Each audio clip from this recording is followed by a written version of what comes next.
Hi, and welcome to The Upside. I'm your host, Paul Santinello, where this is the show we talk about all the good things going on in Longmeadow and around Longmeadow. Today, I'm very privileged to have a repeat guest. You're not the first repeat guest, Tony Signoli was, but a repeat guest nonetheless.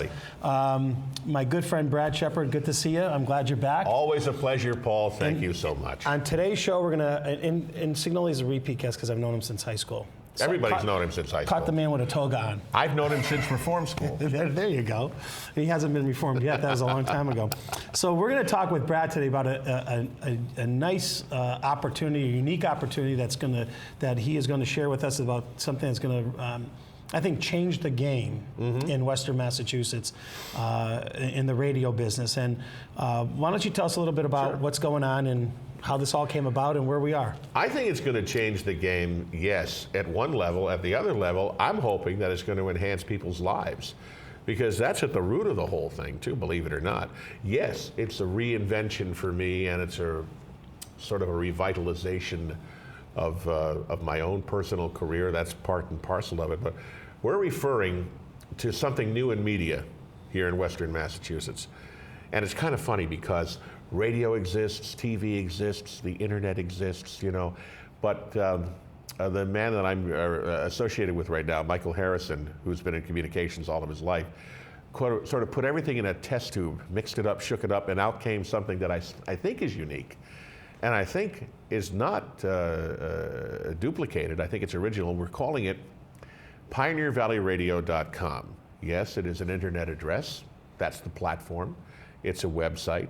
But it's a website that is also a radio station without trying to be a radio station, having, I think, many of the attributes of good broadcasting with good personalities and people involved, but with the added vista of having video possible, certainly blogs, Twitter, all the 21st century communication gizmos that are at our disposal to pack into all of this. It's so unique and so different that it's really hard to boil it down. Okay. Now, it's an internet site, but it's called Pioneer Valley Radio. Yes. .com. Yeah. So are you going to have and I've listened to, if you go there right now, there's 3 links to your conversation with Michael Harrison, who also is a Longmeadow resident, I believe.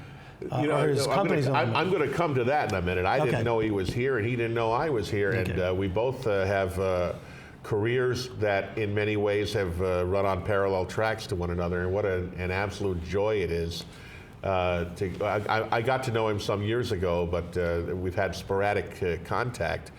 But now you could say that we're in business together, and we're friends, and it's a joy to unite with him on that. But he is something of a hidden communications guru or treasure right here in Western Mass. He's a go-to guy on a national, if not an international basis for cutting-edge information and thoughts and insights about the media. But I interrupted you. No, I was going to say that, so as this progresses, when your vision and Michael's vision of, you click on PioneerValleyRadio.com, what are we going to see? Well, first of all, you're going to get, I've called it a couple of different things. You want to call it the Brad Shepard program. You want to call it the new Brad Shepard program, on demand. You could call it that. What's that? New and improved. Yes, we're trying desperately. That's going to be a fulcrum of it. In other words, it's going to be a series of talk interviews with the interesting people here in the Pioneer Valley. So it's going to be, if you're comfortable with a talk radio incarnation, then that's what it'll be on the internet. But as I say before, it's hard to define it by limiting it just to that. But they're going to be talk programs.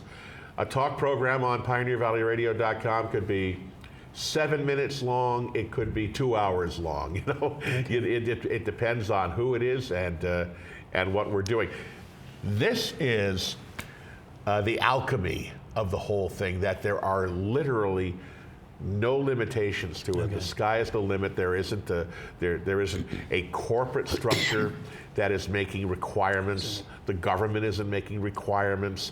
We're only responsible to our audience and to our advertisers. And that's, you just took the words out of it.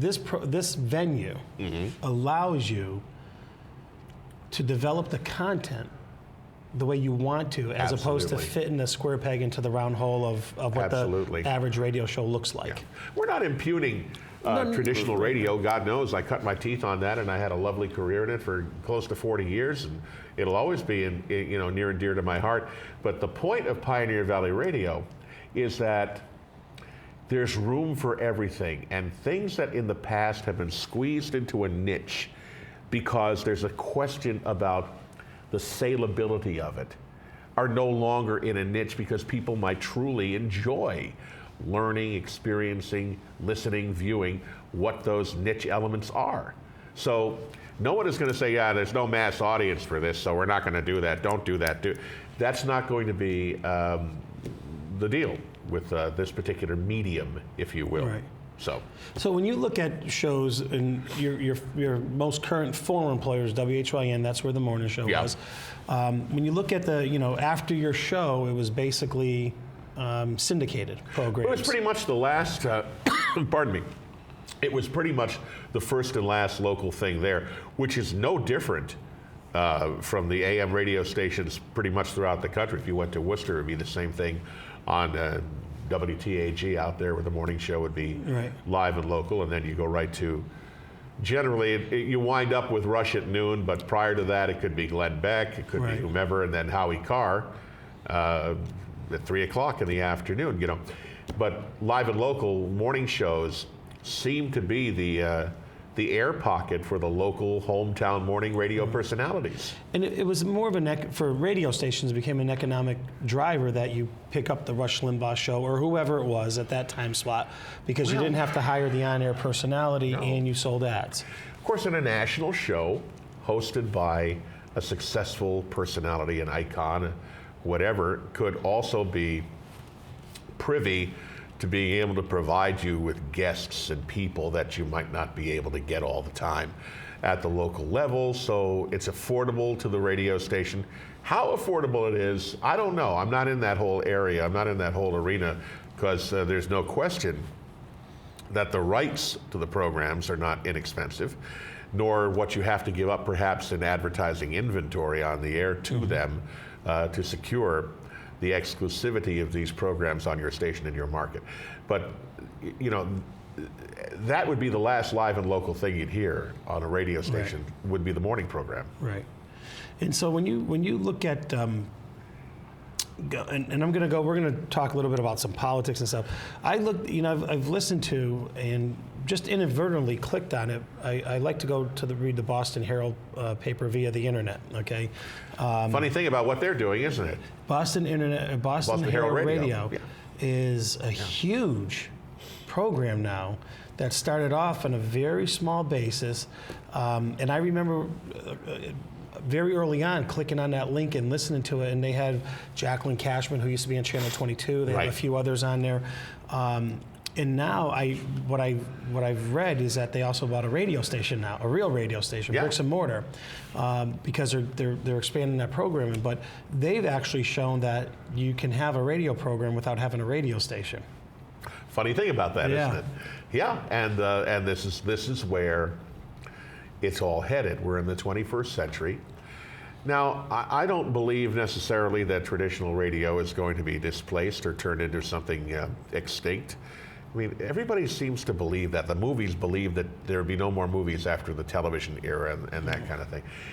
Things have to change, but I believe that they'll coexist with one another. Remember when there were no websites on television or radio stations? Right.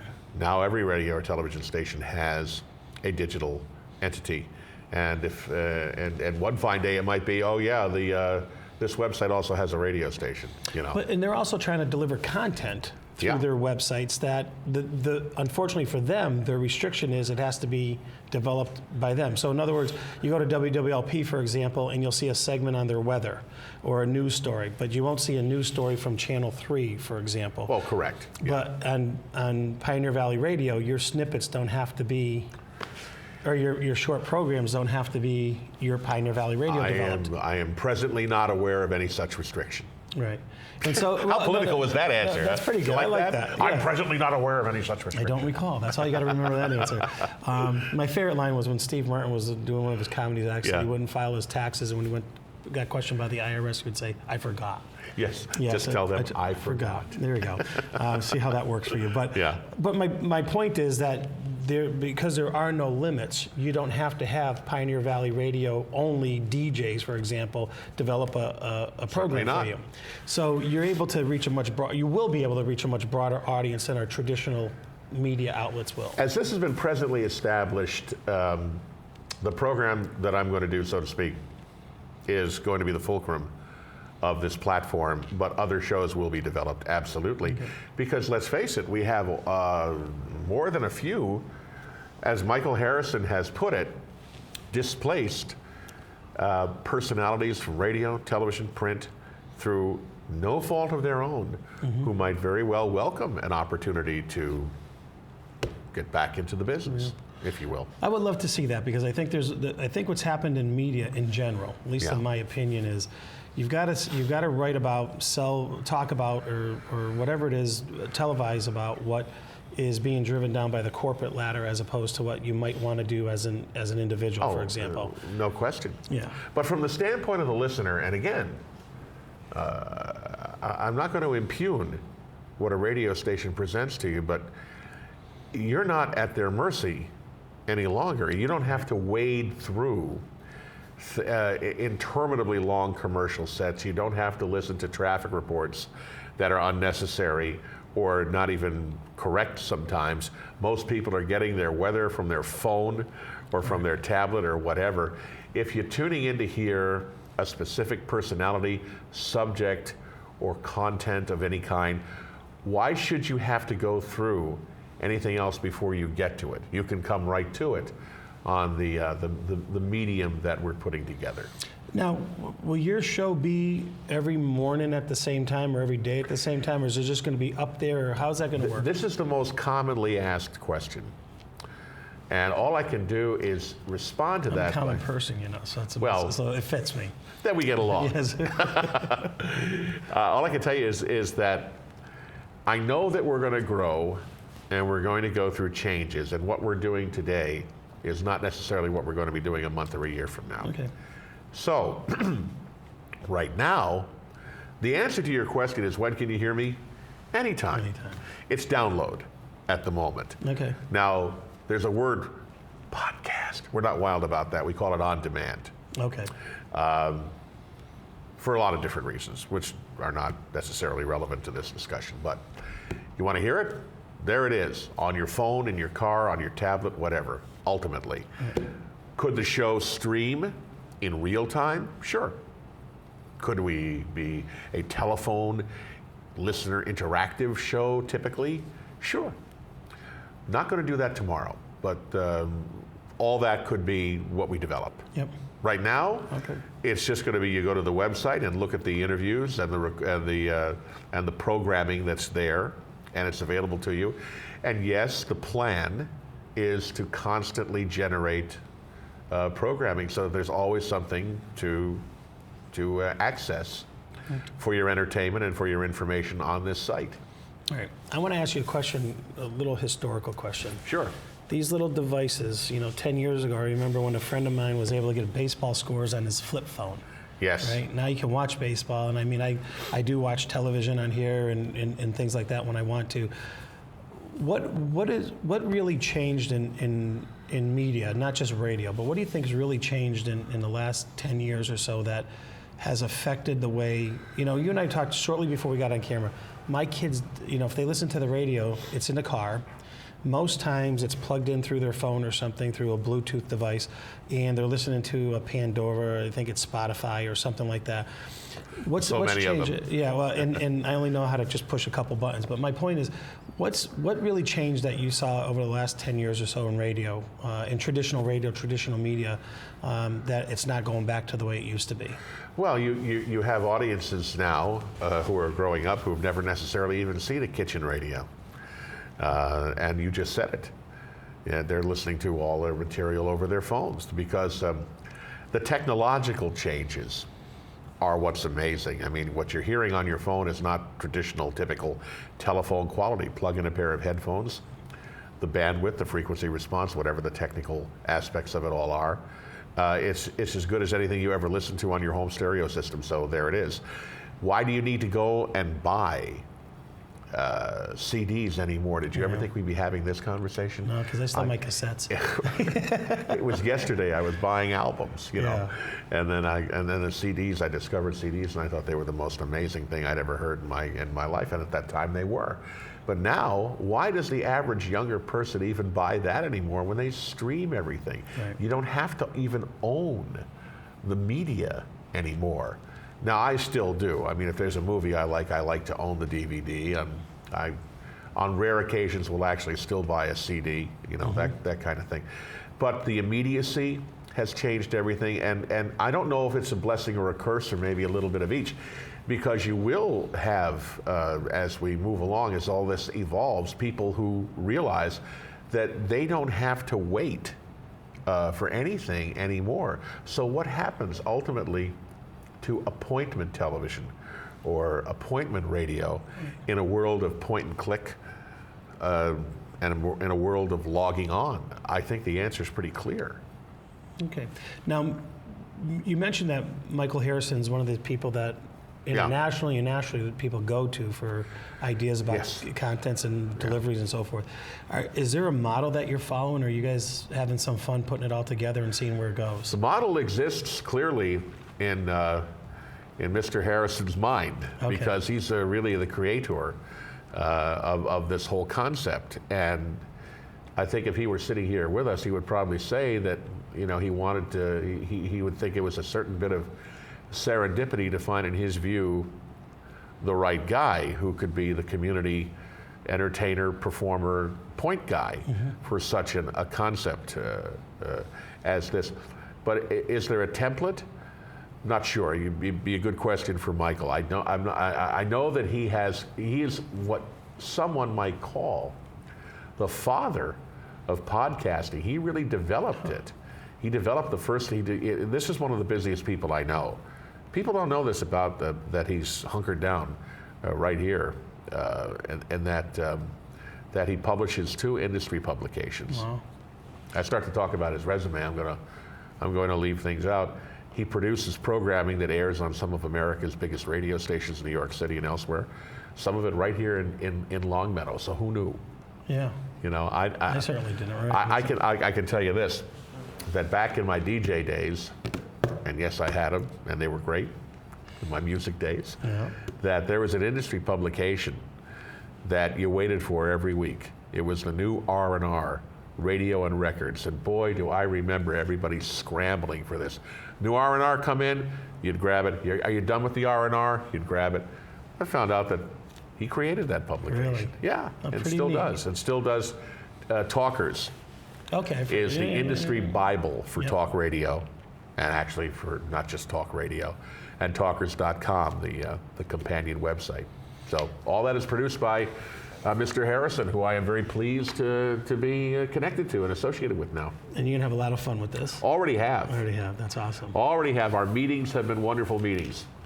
We meet for Chinese food, and sometimes we even get some work done. Okay. Well, I don't mind being invited to those meetings. I won't be able to contribute anything. Well, some of them occur here in Longmeadow. Okay.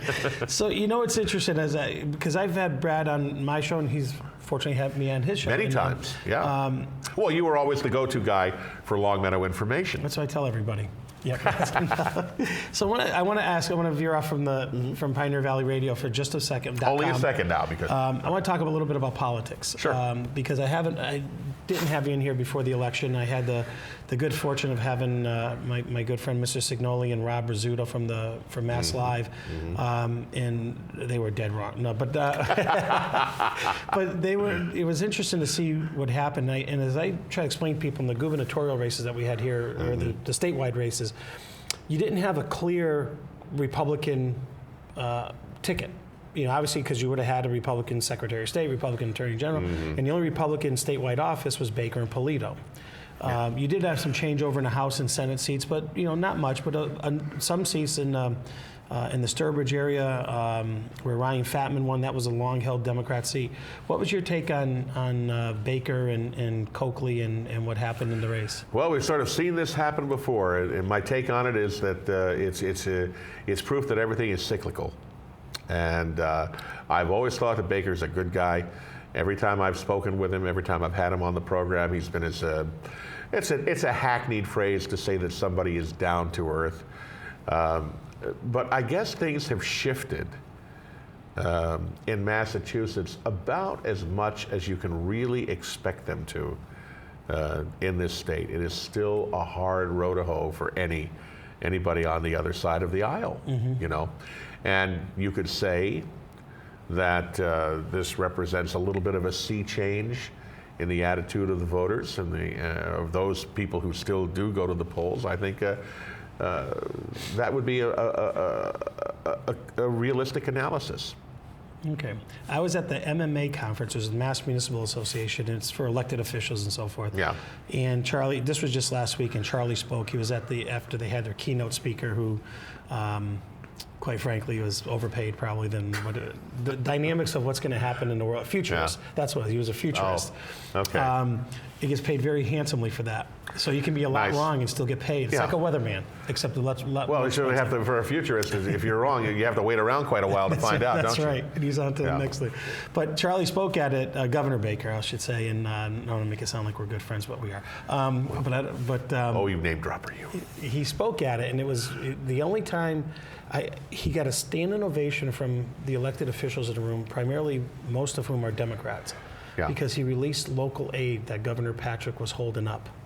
And I haven't seen that much spontaneous applause at an MMA conference for an elected official, period. And I've been going there for 9 years now. And it was just amazing to see that he actually got the response. And he likes to remind people that he was a former selectman in Swampscott. And I think there's a little connection there with a lot of folks that maybe Mitt Romney couldn't have, and you know, there's Mitt and you know, I don't want to say Charlie's not nearly as worth as much as Mitt Romney, but you know, the bottom line is that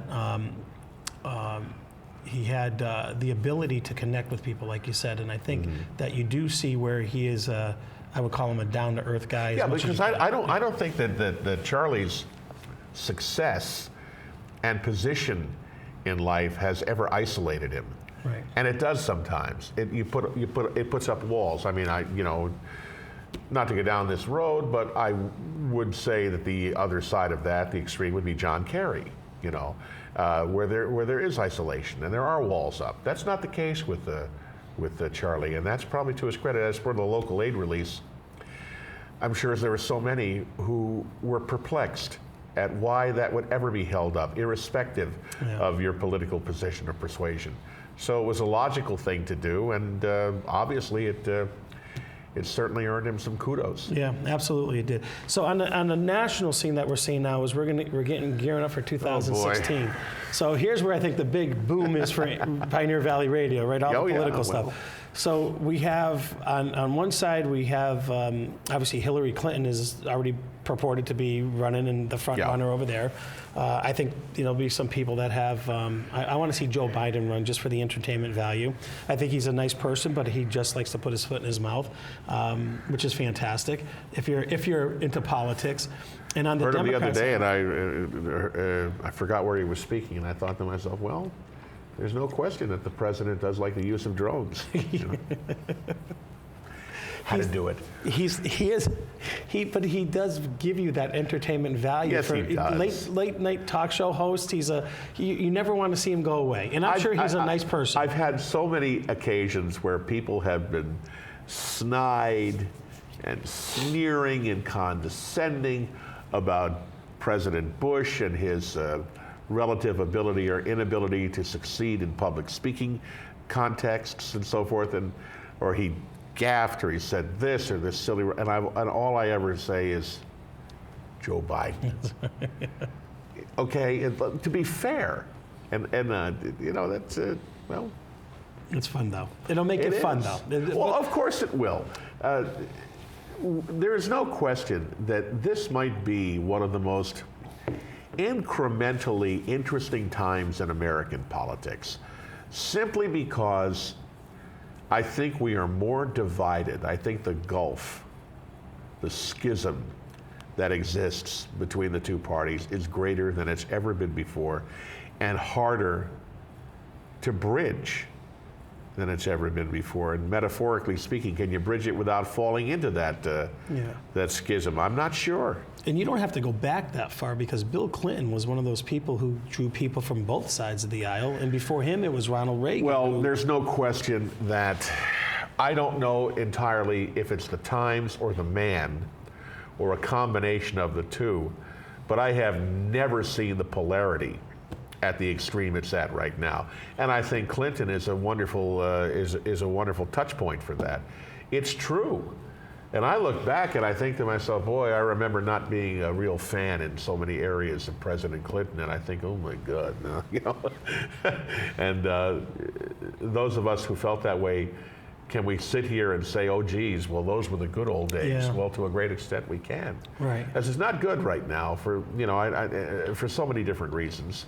And I agree with you. And our problems are greater, I think, than they've been in quite a while. And I think many people, such as myself, feel a real frustration, particularly in the dangerous times that we now live in, that the correct priority to that hasn't been assigned. And don't you see that, because what I see is the hatred for whoever the president is. Now, I mean, you can see it from the right to Obama, from the left to Bush, as you mentioned. That wasn't there. I mean, you could hate Congress because it was an entity as opposed to your congressman. Yeah. Right. But you could hate Congress. But I don't remember the ill being spoken of Ronald Reagan or Bill Clinton the way it's spoken about George Bush and Barack Obama. The reason, in my opinion, is because the issues now are far more cultural than they ever were political or economic. And that's the problem. Yeah. When you get into the cultural stuff, which to me is less important than getting this country back on a proper economic footing, getting our country, keeping our country safe and protected. These are the most important elements to me. The cultural thing, the race issue, the wealth issue, the male-female, all of these areas to me are, I almost want to just say, are you kidding?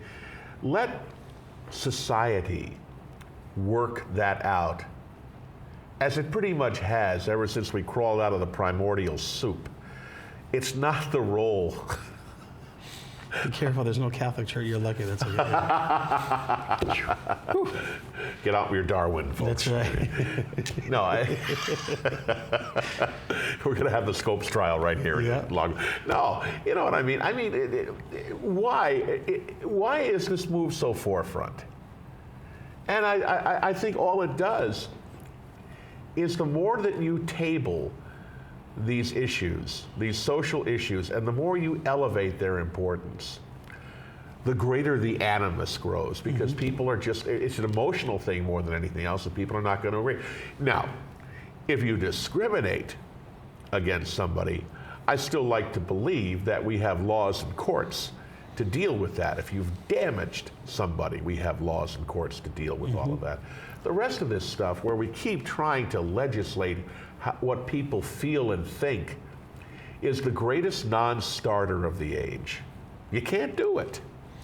But we don't seem to learn that. No, we don't. I don't think, and I think that, first of all, I think there's just a lot of money being made on either side of those issues that by certain groups that help fuel that more than anything. Sure. Yeah, we know that. Right. And because it's always about the money. It's not really about the issue at hand. The other thing that popped into my mind is when you have Pioneer Valley Radio and it snows out, are you going to have someone out there telling people not to go outside in the snow when it's a blizzard, like every other station? Which brings me to the job that I wanted to offer you, Paul. I get a kick out of the guy who got frostbite saying, "Don't come out here. You're going to get frostbite." Why is it always when we have this terrible weather, and they have to go to some remote part of the country where there are winds up to 150 miles an hour, and they show some weather guy in a poncho hanging onto a pole perpendicular to the ground, screaming at you that the wind is up? Yeah. I love it. Don't come outside. Boy, am I glad to get that information. You know. I'm sorry. I just had to. I think this is where your question is a good question. And this is where I have to say, I don't think you can open your eyes or your ears any day and not have weather reports streaming into them from everything from your weather radio to your radio to your television to your computer to your phone. So I don't think that we really need to duplicate that. Okay. I get the Elmer Fudd hat. I'm not on. angry at you. Yeah. I'm just So what I want to just deviate a little here Yeah. because that's what we are. my not septum the- is deviated Okay. too, so it's okay. And many of you probably know Brad is multi-talented, as I like to say. Just not one. Yeah, thank you. No, I just got that written down properly for you, I guess. But is there anything on the horizon, the theatrical side? Well, during this hiatus of mine over the last 6 months, and I'd like to thank my former employers for that lovely paid vacation. There you go. There's always a bright side, isn't there? Yeah, I kept busier than I've been in a long time. Yep. I went back to what I love doing, which is the stage. Yep. And I've done some shows, and I'm doing one right now. I've gotten busier, and I've always kept that in the back pocket, and Yep.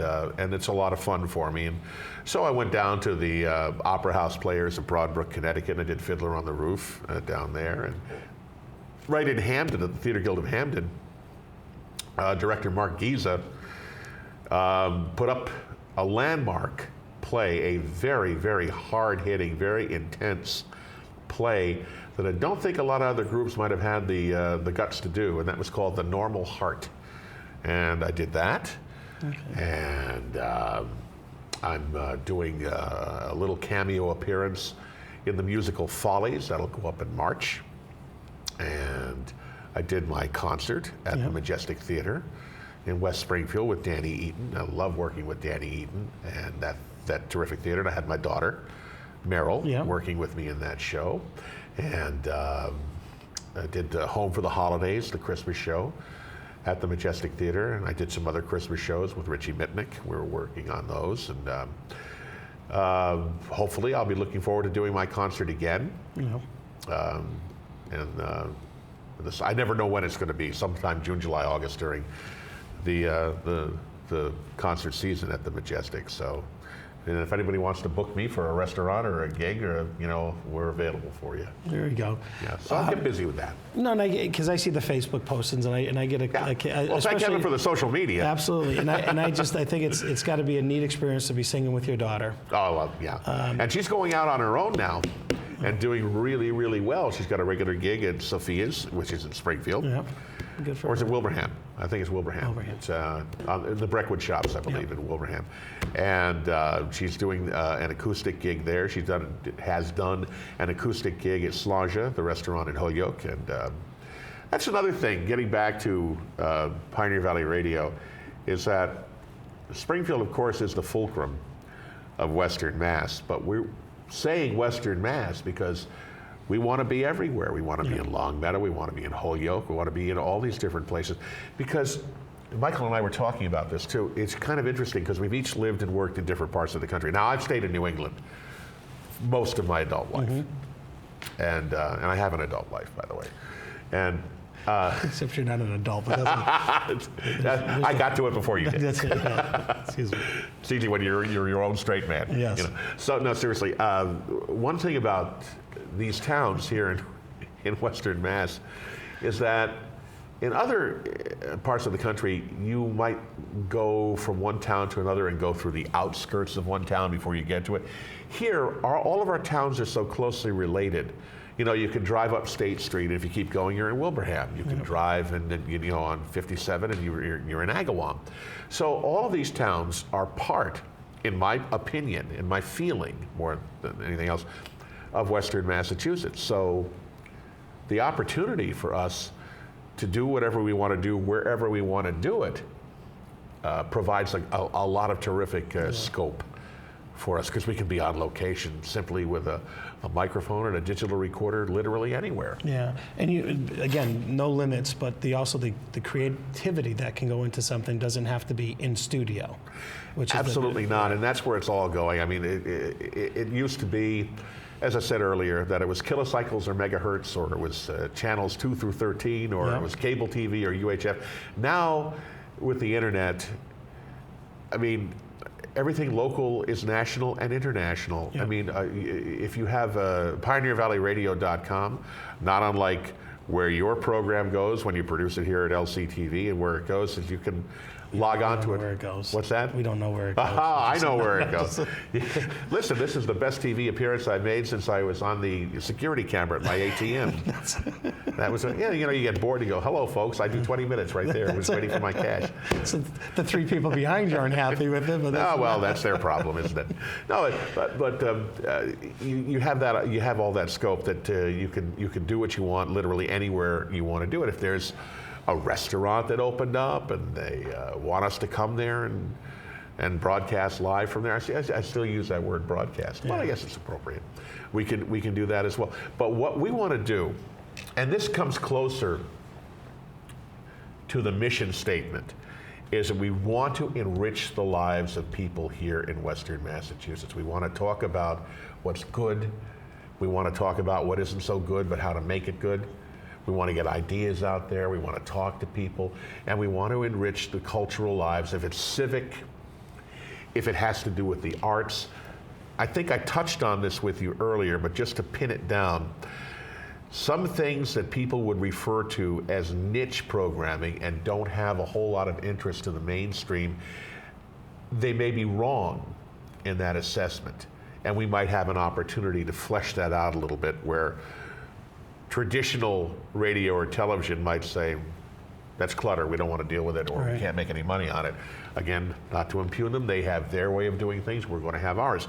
And there's room for it all. There's enough room for it all, really. When you add bandwidth now, the amount of room for broadcasting in this 24/7 era is exponential. Yeah, and I see with this something that when you're going to be lending voices to people who normally can't get their ideas out there, their thoughts out there. Yeah. Yeah, there's a lot of interest for that already. If someone, and obviously we're going to have to make determinations. We have to decide if this is going to be of interest to our audience or not. The other thing that we need to get out there is it's totally free to the listener. There's no subscription or anything like that. It's just, you have a computer, we're there. Yep. And so what do you, when you look at all of this, when you say, okay, this is where I started in radio. Oh, yeah. And this isn't radio, but it's called Pioneer Valley Radio, so it is radio. Because it's radio-esque. Right. It has the feeling of radio. It has the artistic merit of radio. 6 months ago, year ago, 5 years ago, What? did you think about this at No. No. No. And if it had been presented to me, I don't know that I would have had the vision. Yep. Okay? I might have been like, as so many people are, my status quo might have held me in my status quo. Yeah. Okay? Sometimes it takes a jolt. And, well, what are we saying? We're saying necessity is the mother of invention, aren't we? So with me, that was the case. Yeah. I had to figure out what I was going to do with my professional life. Now, did I want to go back and go through all of this again? You give your heart and soul to something and then it comes to an abrupt conclusion. That's not easy for you. That's not easy on the old psyche. Right. And I'm not a kid anymore, Really? Get a little further. Did you notice that? Get a little further along in life. Attitude goes a long way, doesn't it? Yes, it does. Well, you know how it is. You have to pay attention to the tangible elements of your life, security and so on and so forth. Did I feel that I had another move in me? Was I going to load up the moving vans and take off to another part of the country and reestablish myself? I can tell you that I wasn't quite sure what I was going to do, but I sure as heck knew what I wasn't going to do, and it was that. Now, that would have been exciting to me when I was 25 or 26 or even 30 years old or even 35 years old. That would have been exciting. I don't feel that way anymore. I don't have those mountains that I want to climb and conquer. I've got where I'm dug in, where I'm comfortable. Like Cheers, where everybody knows your name. Yeah. So I knew that I didn't want to do that. So you could say that the cliche applied. How many people come to your aid when they think you've suffered some sort of a blow, and they say, oh, don't worry, when one door closes, another one opens. And you go, okay, thank you. It's very lovely and I appreciate it. Well, it did. Yeah. So I didn't expect it to, because you can get a little bit, you can get a little despondent and worried. Yeah. And then another door did open with what I perceived to be an extraordinary opportunity. Yeah. What I think is neat is that, as you said, the one door closes, another door opens, but sometimes you have to be given that kick in the fanny. That's exactly what I'm saying. It yeah. opened your mind Right. to an opportunity that you never would have That's right. thought of. That's Yeah, I would have said thank you very much, but I'm not going to rock my boat. Right. I'm fine here. I'm making a living. I've got longevity, and I've got a future. Well, you just don't know. Yeah. What is another funny phrase people would like to toy with? You want to hear God laugh? Make a plan. Yeah. Okay. So you never know. Yeah. I think it's a wonderful opportunity, Yes. and for someone, and this isn't placating to you or fluffing you up, because you can do that on your own. I will give you a minute. But for someone with your mind, and I mean this as a sincere compliment, because one of the things I love listening to you about is when you did voices on the radio. Oh. Okay, because I love to do voices. I do it all the time for my family and Good stuff. for you. But I think that's the creativity that you have. You have the blank canvas, as I said, as I like to say, and Yeah. I think this is the perfect format for you. Oh, well, thank you, because Paul. you have that ability to think of things that, again, I think, and traditional radio, traditional TV has a box. And this is what it is. This is what our listeners are. We have our ratings category, and this is what we're going to do.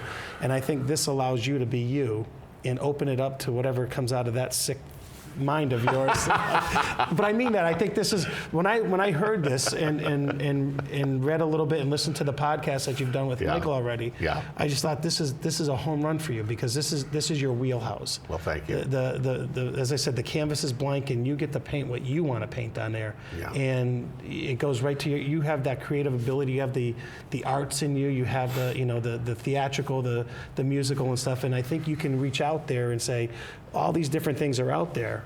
Now you get to bring them all together and create a medium for people to go to that there isn't right now. You really do have my gratitude for putting it so kindly, and I appreciate that very much. Thank you. I think that's what the track that we're on and what we want to do, and we'll see. And I hope that I'm in a position now to return the favor, as I have in the past. You'll come on my program. Absolutely. I got one more question for you before we wrap this up. Casino in Springfield. Uh-huh. Okay. It's here. It's coming. There's no more votes. It's done. Fact of life. Good or bad, and what are your thoughts? Oh boy. My thoughts are divided. I spent a lot of time talking directly with the MGM people way back when.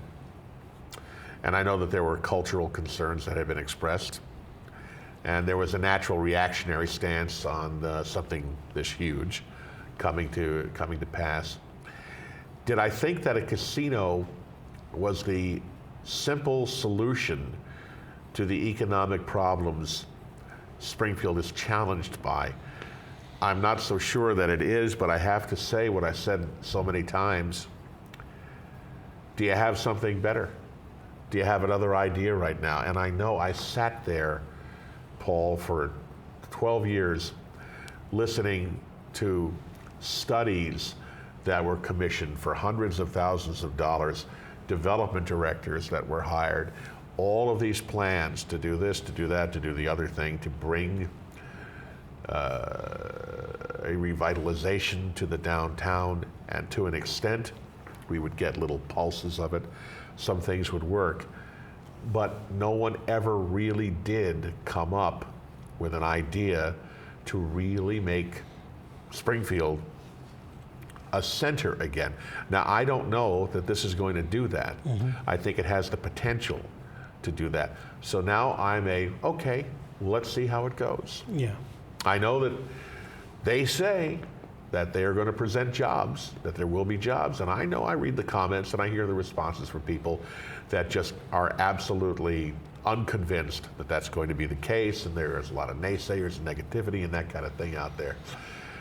But here it comes. So now we wait and see what happens. Yeah, and you've had me on your show to talk about it. And I know that you were not a positive voice about this. No, and my concern is really for the impact as a selectman in Long Meadow. What's the impact on my town as opposed to my personal preferences?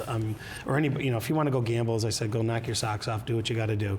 There's plenty of places to go do it, including the local grocery store with lotto tickets and stuff. Keno, yep, absolutely. But I was looking at it from the negative aspects. My hope now is that since it's passed, and it's going to be built. Is that our friend the mayor is going to, use this as an impetus to hopefully draw more towards the city of Springfield, and I'm hoping that's the case. Having grown up there, it was a great city to grow up in. It really was. And I don't know if it's, people feel the same way about it today that live there, but I've spent as much time in Long Meadow as I did in Springfield growing up, and I really loved growing up there. It was a great place to go to school and, hang around your neighborhoods and play sports and things like that. I just hope that, as you said, this is the beginning of the journey for the city as opposed to the end of it. You know that MGM is not going to plant its flag here and spend the amount of money they have to spend unless they can do everything they can to straighten things up around it. Right. And to keep it from, keep the area and the city itself. Well, look how big this thing is going to be. It's going to encompass the south end. And to keep it attractive enough for people to come to it and not be repelled by anything going on there, if you will. Well, it depends on what exit you get off of. That's all that really matters, what exit. But and hopefully, like I said, now that it's there, I hope that it becomes everything they say it's going to become, and not the negatives that we think might come from it. Well, you get there's so much discussion and conversation about all of that. And I know that if you point to you point to Foxwoods, you point to Mohegan, and you say, well, they're faring well. You get people who will tell you, oh no, they're not. They're losing. Well, I don't really see that. I think they're doing okay. I think those two environments are quite viable. They're not shrinking it, I don't think. I don't think so. No. They keep adding 7 figures onto it every year to do different things. And they wouldn't do that if it was a dog. So I think that they've been successful. And the theory, and it's a dangerous theory too, because what works in Spokane isn't necessarily going to work in Patterson, New Jersey. You never know. Right. So what works at Foxwoods and Mohegan, could it work in Springfield? I think so. You're talking about New England. There's not a huge difference. There's not a huge difference in the locale or the people in those environments. So let's hope for the best.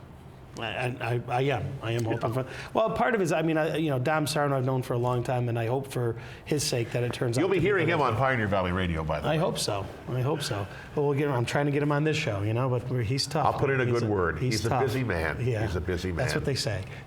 All right, so first, again, let's just wrap this up. Brad Shepard, Michael Harrison, Pioneer Valley Radio. PioneerValleyRadio.com. Yeah, we need to throw that in so people understand that it is a media platform on a website. Easy to sign up. I subscribed already. It's a little click. Just log on. And you're there. You're there. And, but you can subscribe for email updates to talk about, you'll deliver content and say, here's ideas, messages, here's what we're doing. Anything else you want to say about it before we wrap up? Just that we are new, and we really, really do hope to do everything that we can do with the wonderful tool of communication to make people's lives better, to enrich people's lives here in the Pioneer Valley. That's our mission. Very good. Folks, PioneerValleyRadio.com. It's one of the good things that's happened in Long Meadow. Obviously, we didn't know that, but it happened in Long Meadow and beyond. Thanks for tuning in. We'll see you on the next show, and thank you, Brad, for coming on. Thank you. Always a pleasure, Paul. Have a great day, folks. Thank you. How long we do?